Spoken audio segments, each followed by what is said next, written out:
Greetings, my beloved master of the universe.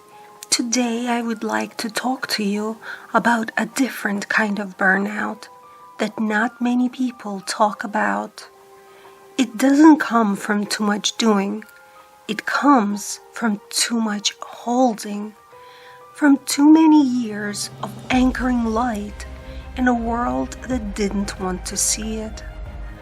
I see this often in the beautiful souls who come to me for healing, not beginners, not seekers, but those who have already spent lifetimes in service, those who lit the way so others could walk it. Recently, I worked with someone who whispered what I know many of you have thought. I think I've ran out of light to give. She didn't say it was drama. There was no self-pity, just exhaustion, a quiet kind of soul-weariness that shows up in the aura like a faded sunbeam.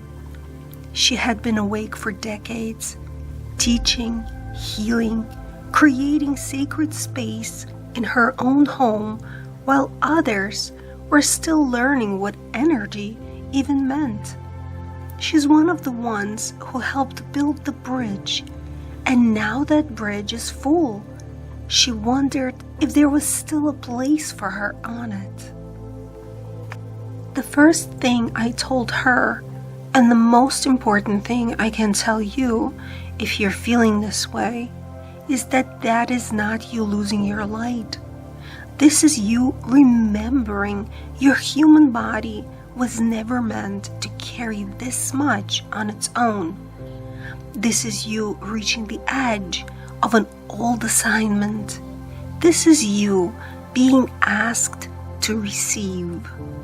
You're not being pushed out of the movement.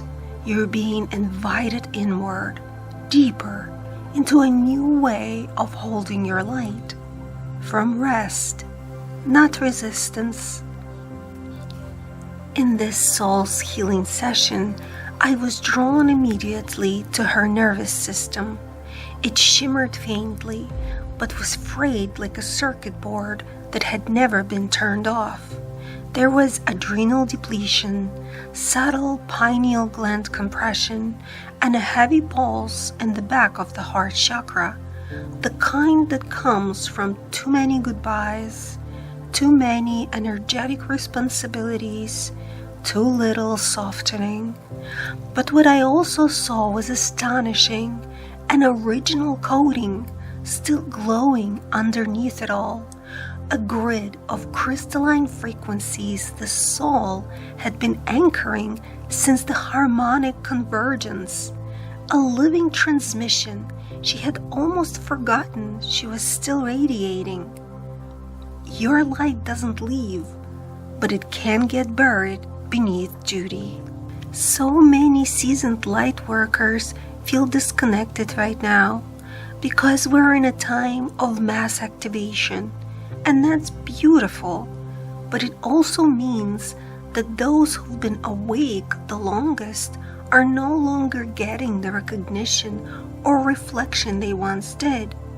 Suddenly, people who just opened their third eye last week have TikToks going viral, and you're left wondering if all your quiet inner work even mattered. It did. It still does. But the role has changed. You're no longer here to prove your light. You're here to refine it, to deepen it, to shift from builder to keeper. During her session, her guide said something I'll never forget. She hasn't lost her way. She's simply being redirected to where she's needed most. There's wisdom in that pause.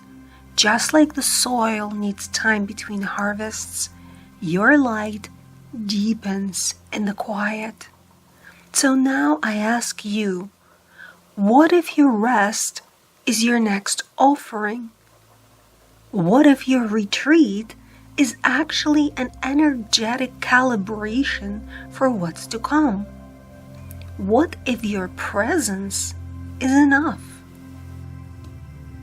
If you've been holding light for a long time and find yourself tired, let this be your sacred pause, not your exit. You are not obsolete. You are not fading. You are being refined for a new kind of service. Because while the newer waves are rising, and yes, that is beautiful, they're rising on the foundation you built. You were the reason the door opened in the first place, and that still matters. There are souls awakening now, not in their 20s, but in their 50s, 60s, and beyond. And they're not looking for answers from the younger generation. They're looking for someone who speaks their language, who's walked their path. They're looking for you. So no, this isn't just about resting. This is about redirecting, about returning to what's truly yours to do now, not what was yours 10 years ago.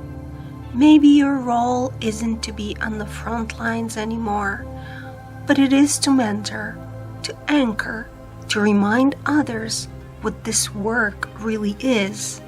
The world doesn't just need more light workers. It needs wise ones. It needs you. Not in burnout, but in balance. Not in isolation, but in quiet leadership. Not shouting, but radiating. So if you've been feeling invisible, let this be your reintroduction. Your light isn't gone. It's just waiting for a more sacred, sovereign space to shine from. And you, beloved light keeper, are still very much needed.